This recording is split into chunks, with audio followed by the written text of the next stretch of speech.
Now listen to me. I've seen a lot in my life. I've been broke, and I've been blessed. I've seen people with nothing but a smile, and I've seen people with everything who can't even find that. There's a hunger in this world, a deep down ache that people try to fill. They think a new car will do it. They think a bigger house will finally make them happy. They chase that next promotion, that fancy title, that number in their bank account. They believe the lie that says, if I just get one more thing, then I'll be satisfied, but it never ever works. You know what I'm talking about. You get that thing you wanted so bad, you unbox it, you drive it off the lot, you see that direct deposit hit, and for a minute, you feel good. You feel like you've arrived. But then what happens? The new car smell fades.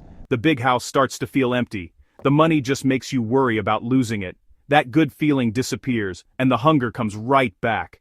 Maybe even stronger than before. It's a treadmill, and you're running as fast as you can, but you ain't going nowhere. You're just getting more tired. This chase is a trap, y'all. It's a game you can't win. The world will tell you that your worth is based on what you have. It's based on the designer clothes you wear, the neighborhood you live in, the vacations you take. It's a scoreboard, and everyone is trying to rack up points. But let me tell you something real Bacher, that scoreboard is a fake. It's a distraction. Jesus said in Luke chapter 12 verse 15, watch out. Be on your guard against all kinds of greed. Life does not consist in an abundance of possessions. He was trying to tell us that the real stuff, the good stuff, isn't something you can buy. So many folks are walking around with a hole in their soul. They're trying to stuff it with things, with status, with applause. But you can't fill a spiritual hole with material stuff. It's like trying to fill up a gas tank with water. It just won't work, and you're gonna mess up the engine in the process.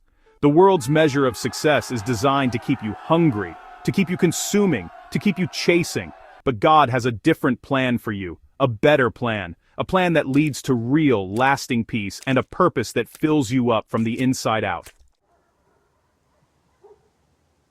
Our whole culture is built on this idea of being a consumer.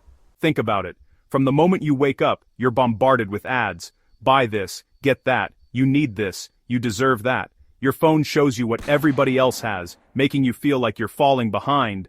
They call it keeping up with the Joneses, but these days, with social media, you're trying to keep up with the whole world. This consumer mindset tells you that your primary role is to acquire, to get, to have. It's a constant pressure to want more, be more, and spend more. This way of thinking puts you in the driver's seat of your life, but you're driving a car with no brakes, headed for a cliff of disappointment. When you believe you are the owner of everything, it all rests on your shoulders. You gotta protect it. You gotta grow it. You gotta worry about it. That's a heavy burden to carry, ain't it? This pressure creates anxiety. You worry about the stock market. You worry about somebody scratching your new car. You worry about losing your job because your whole identity is tied up in what you can afford to buy. It's exhausting. The world tells you that the person with the most toys wins. But the Bible tells a different story. It tells us that this consumer game is a dead end. It promises happiness, but delivers emptiness. It makes you focus on yourself, my wants, my needs, my desires. It turns you inward, and when you're always looking inward, you can't see the amazing things God is trying to do through you. You become a black hole of consumption, just taking things in instead of a river of blessing, letting good things flow out to others. That's not how you were designed to live. This mindset is subtle, too. It's not always about buying mansions and yachts. It can be about constantly wanting a better phone. It can be about being jealous of a friend's vacation. It can be about feeling like you're not enough because you don't have a certain degree or a certain job title. The consumer mindset is about finding your value in what you can get. But I'm here to tell you, your value was already set. It was set on a cross a long, long time ago. Your value has nothing to do with your wallet or your resume.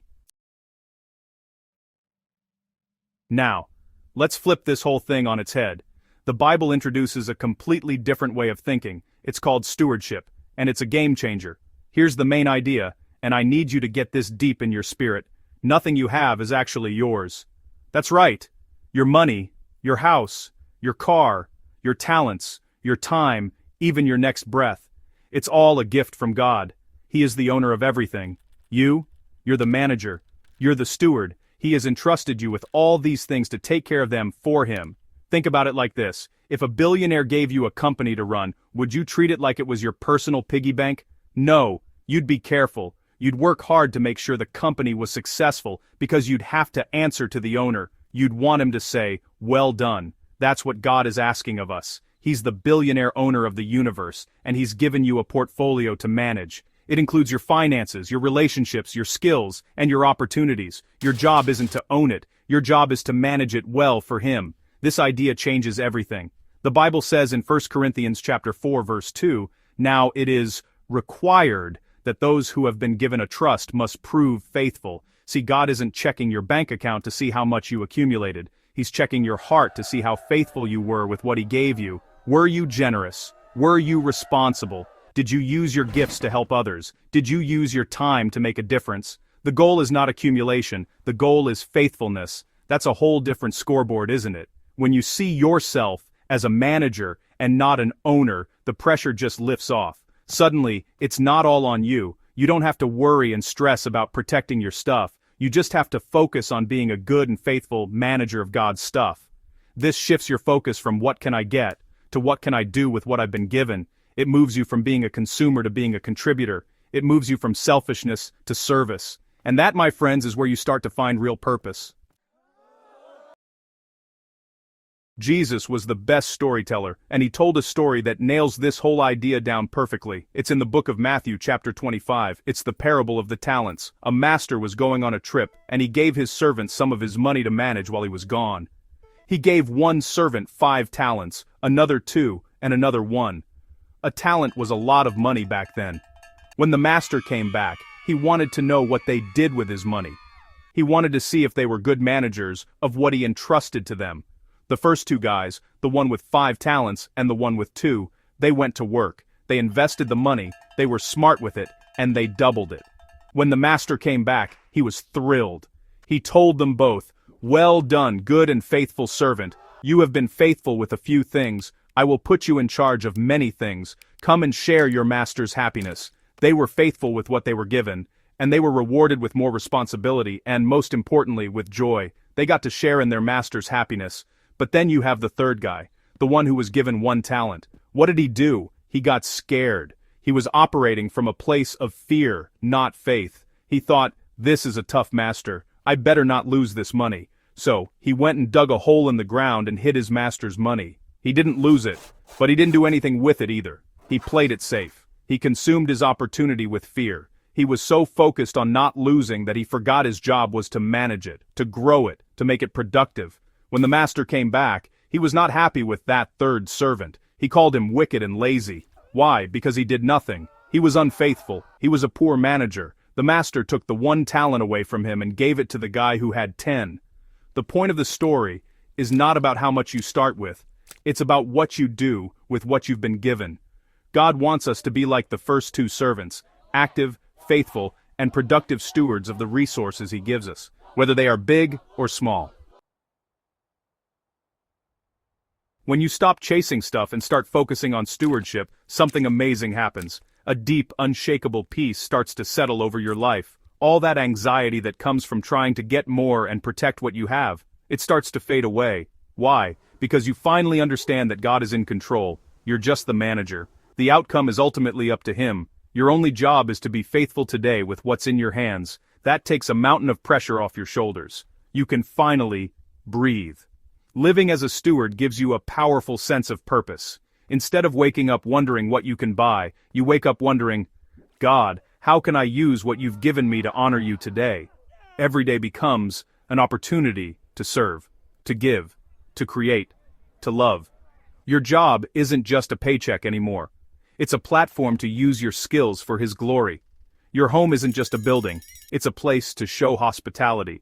Your money isn't just for spending, it's a tool for blessing others and building God's kingdom. Life suddenly has meaning beyond your own comfort. This is what the Apostle Paul was talking about in Romans chapter 12, verse 1, when he said to offer our bodies as a living sacrifice. That means offering everything, your time, your energy, your talents, your whole self, to God. It's the ultimate act of stewardship. You're saying, "God, all of me belongs to you. Use me how you see fit." This is the opposite of the consumer mindset, which says, "What can the world offer me?"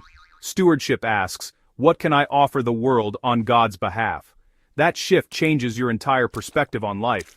This path won't always be easy. There will be temptations to go back to the old way of thinking, to compare yourself to others, to want more.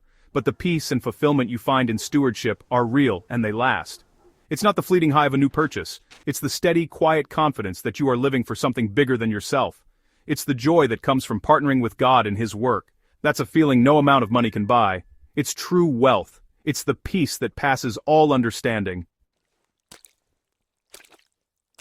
I want you to picture two people. One is clutching a pile of treasures, sweating, looking over their shoulder, terrified someone might take them. They can't enjoy what they have because they're so afraid of losing it. The other person has their hands open, letting resources flow through them to others. They're smiling, relaxed, and free. Which one do you want to be? That's the choice between being an owner and being a steward. Stewardship is freedom. It's the freedom that comes from letting go of the burden of ownership. When you truly embrace that you are a manager for God, you are free from the love of money, which the Bible calls the root of all kinds of evil. You are free from the trap of comparing yourself to others. You can genuinely celebrate when someone else is blessed because you know God is the one who gives good gifts and His resources are unlimited. You are free from the anxiety of the future because you trust that the owner of everything has got you covered. You can be generous without fear, knowing that you can't outgive God. So I have to ask you, right now, are you living more like a consumer or a steward? Look at your calendar. Look at your bank statement. Look at your thoughts. Are they focused on getting, having, and consuming? Or are they focused on managing, giving, and serving? Be honest with yourself. It's a critical question. The answer will determine whether you spend your life on that exhausting treadmill of more, or whether you step off into the freedom and purpose that God has for you. It's time to stop trying to be the owner and start being the best manager you can be.